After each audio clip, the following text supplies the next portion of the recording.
ஆவியானவரே அன்பினாவியானவரே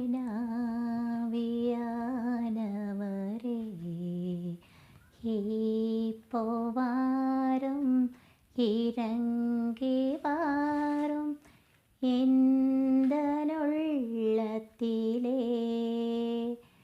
இப்போவாரும் இறங்கி வாரும் எங்கள் மத்தியிலே சீனாய் மலையினிலே இறங்கி வந்தவரே சீனாய் மலையினிலே இறங்கி வந்தவரே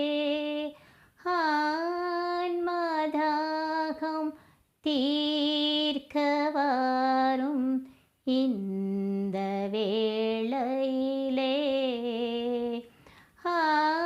ஆன்மதாகம் தீர்க்க வாரும் இந்த வேளையிலே ஆவியானவரே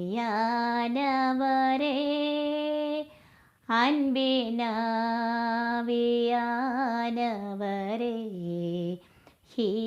இப்போவாரும் இறங்கி வாரும் எங்கள் மத்தியிலே. Hello, good afternoon, how are you? ஓகேங்க, இந்த வீடியோவில் நான் holy bible, new testament, the letter from Saint Paul to Romans.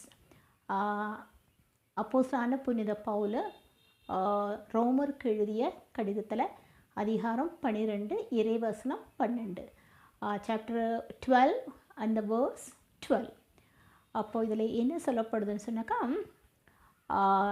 எதிர்நோக்கில் மகிழுங்கள், எதிர்நோக்கில் மகிழ்ந்திருங்கள், துன்பத்தில் பொறுமையாயிருங்கள், துன்பத்தில் பொறுமையாயிருங்கள்,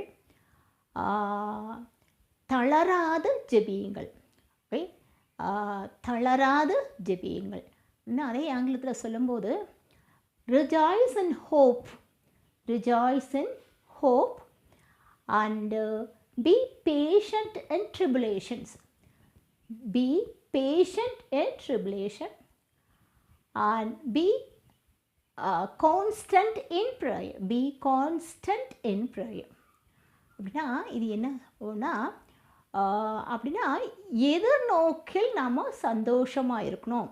அப்படின்னா எதிர்நோக்கில்னா கடவுள் நமக்கு கொடுத்த வாக்குறுதிகளை நமக்கு வைத்துக்கொண்டு நாம் எப்போதும் சந்தோஷமாக அவரில் இணைந்திருந்தால்தான் சந்தோஷமே வரும். அப்போ என்ன எதிர்நோக்கு இருக்குது? நம்மெல்லாம் மாற்றொரு பெறுவோம், அவரோடு கடவுளோடு இணைந்து கடவுளோடு நம்ம அங்கே இருப்போம், ஆனால் நம்ம மாற்றொரு போகிறோம். இதில் தான் நம்ம ஒரு எதிர்நோக்கி இருப்போம். அப்படின்னா விண்ணகத்துக்கு சென்று கடவுளோடு இருப்போம். இந்த மாதிரி ஒரு எதிர்நோக்கில் தான் நம்ம வைப்போம். அந்த எதிர்நோக்கை நம்ம மனதில் வைத்து கடவுள் நமக்கு கொடுத்த அந்த எதிர்காலத்திற்கான அந்த வாக்குறுதிகளை வைத்து அதில் நம்பிக்கை வைத்து நம்ம எப்பொழுதும் சந்தோஷமாக இருக்கணும். அப்படின்னா நமக்கு இருக்கும் அந்த துன்பத்தை எல்லாம் பார்த்து அதில் கான்சன்ட்ரேட் பண்ணாமல் நம்மளுடைய எதிர்நோக்கில் நம்பிக்கை எதிர்நோக்கலில் நம்ம சந்தோஷமாக இருக்கணுன்றதை அப்போஸ்தலனான பவுல் சொல்கிறாரு. இப்போ இந்த செகண்ட் என்னது, ஆக்சுவலி பி பேஷண்ட் இன் ட்ரிபுலேஷன். அப்படின்னா துன்பத்தில் பொறுமையாயிருங்கள். அப்படின்னா நம்ம சாதாரணமாக ஒரு சந்தோஷமான சூழ்நிலையில நம்ம சூழ்நிலை சந்தோஷமாக இருக்குது, நம்ம மனசுக்குள்ளே சந்தோஷமாக இருக்கும் அப்படின்னு நம்ம எல்லாமே everything is okay, no problem at all, I am happy அப்படின்னு சொல்லுவோம். அப்போ சந்தோஷமாக இருக்குது. ஆனால் நம்மளை சுற்றி அந்த பிரச்சனைகளின் மத்தியில் நம்ம இருக்கும்போது நமக்கு என்ன இருக்கும், our mind is heart is full of miseries, okay, tribulation, trials. அப்போ எப்படி இருக்கும், நமக்கு சந்தோஷம் இருக்குமா? துக்கம், கலக்கம், பயம், இது எல்லாமே தான் இருக்கும். பட் அந்த மாதிரி சூழ்நிலை, in that particular situation, that particular circumstances, what we have to do, அப்போ தான் நம்ம அதிகமாக கடவுளில் நம்பிக்கை வைத்து நம்ம பொறுமையாக இருக்கணும். அதை தான் அப்போஸ்தலனான பவுல் வந்து அதிகாரம் 5:3-4 சொல்கிறார். என்னன்னு சொன்னாக்கா, கடவுளின் மாட்சியில் பங்கு பெறுவோம் என்ற எதிர்நோக்கில் நாங்கள் மகிழ்வடைகிறோம். கடவுளுடைய மாட்சியில் நாம் பங்கு பெறுவோம் என்ற எதிர்நோக்கில் நாங்கள் மகிழ்ச்சி அடைகிறோம். அது மட்டுமல்ல, துன்பத்தை தாங்குவதிலும் நாங்கள் மகிழ்ச்சி அடைகிறோம். அதில் தான் அவ்வளோ அழுத்தம் திருத்தமாக சொல்கிறாரு. துன்பத்தை தாங்குவதிலும் நாங்கள் மகிழ்ச்சி அடைகிறோம்னு சொல்லிட்டு அப்போஸ்தலனான பவுலே வந்து நமக்கு ஒரு ரோல் மாடலாக, எடுத்துக்காட்டாக இருந்து அவரை நமக்கு அறிவுறுத்துகிறார். அப்படின்னா துன்பத்தில் நம்ம எப்போவுமே அந்த துன்பத்தை கண்ணில் பார்த்துட்டு அதையே நினச்சிட்டு இருந்து அதே ஃபோக்கஸ் பண்ணி நம்ம மைண்டெல்லாம் அதில் போயிட்டு அதை பார்க்கும்போது நமக்கு இன்னும் மேலும் மேலும் துக்கமாக இருக்கும், கஷ்டமாக இருக்கும், ஒரு பயம் வரும், குழப்பம் வரும். பட் அதையெல்லாம் விட்டுட்டு கடவுள் நமக்கு கொடுத்த அந்த வாக்குறுதியில் நம்பிக்கை வைத்திருக்கும்போது அப்போ நம்ம கடவுள் இணைகிறோம். அப்போ இணைக்கும் போது நமக்கு என்ன இருக்கும், அந்த இடத்துலையும் ஒரு அதை தான் அவர் சொல்கிறாரு. அந்த எதிர்நோக்கில் நாங்கள் அப்பவும் துன்பத்தில் இருக்கும்போதும் நாங்கள் சந்தோஷம் அடைகிறோம். ஏன்னா எதிர்நோக்கலில். அப்போது எதிர்நோக்கு இருக்கும்போது என்ன ஆகுது, துன்பம் வந்து நமக்கு ஒரு மன உறுதியை கொடுக்கும். துன்பம் ஒரு மன உறுதி கொடுக்கும், மன உறுதி ஒரு தகைமையை கொடுக்கும். தகைமை வந்து எதை கொடுக்கும், மட்டும் எதிர்நோக்க கொடுக்கும், நம்பிக்கை கொடுக்கும்.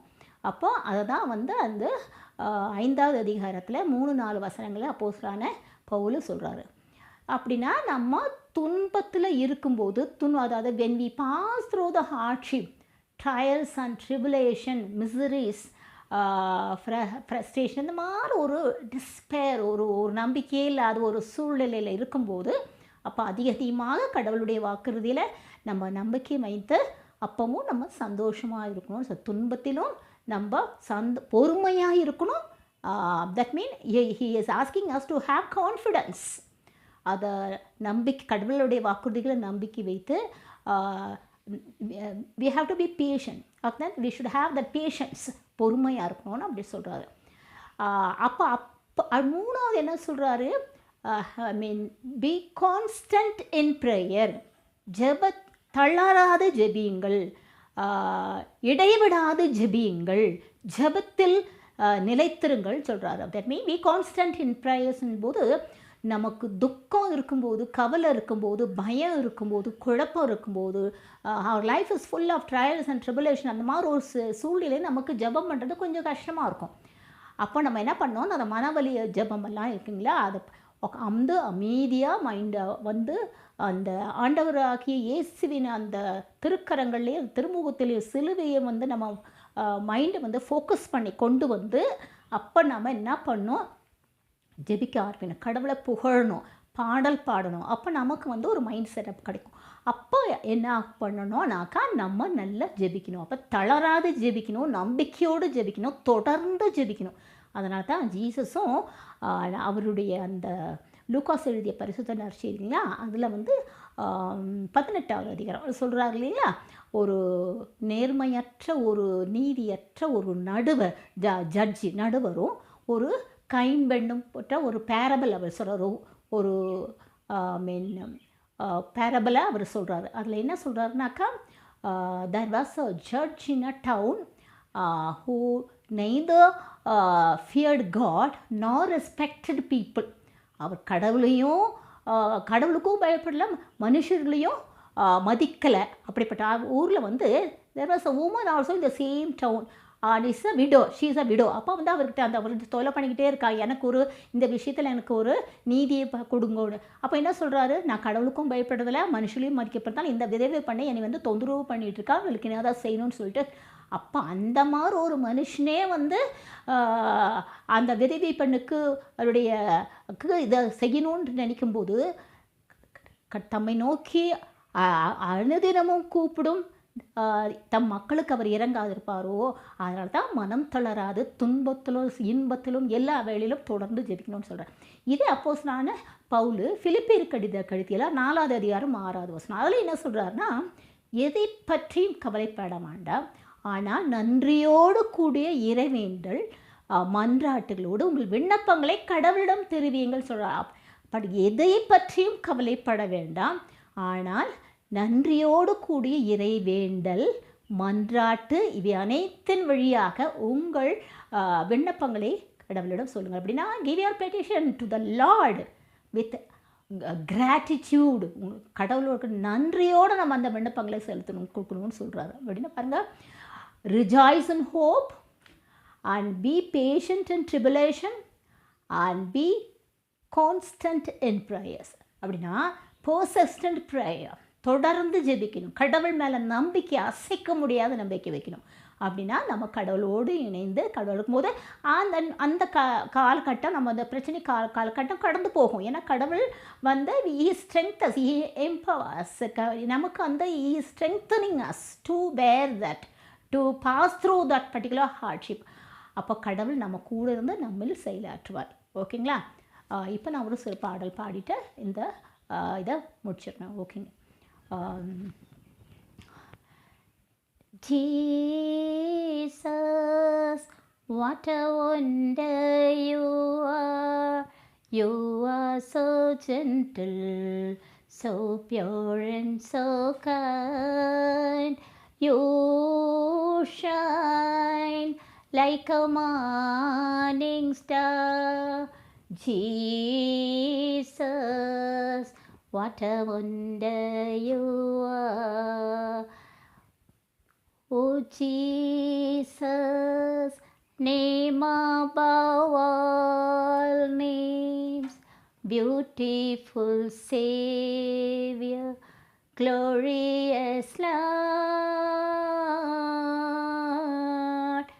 Emmanuel, God is with us, blessed Redeemer, living word. இம்மானுவேல், கடவுள் நம்மோடு, கடவுள் நம்ம கூட இருக்கும்போது, ஆண்டவரில் நம்ம இணைந்திருக்கும் போது, he is taking care of us. Then why should we worry about anything which is troubling us? ஓகேங்களா? கடவுளில் நம்பிக்கை வைத்து நம்ம எப்போதுமே we should rejoice in the Lord our God. ஓகேங்களா? Bye. Thank you so much.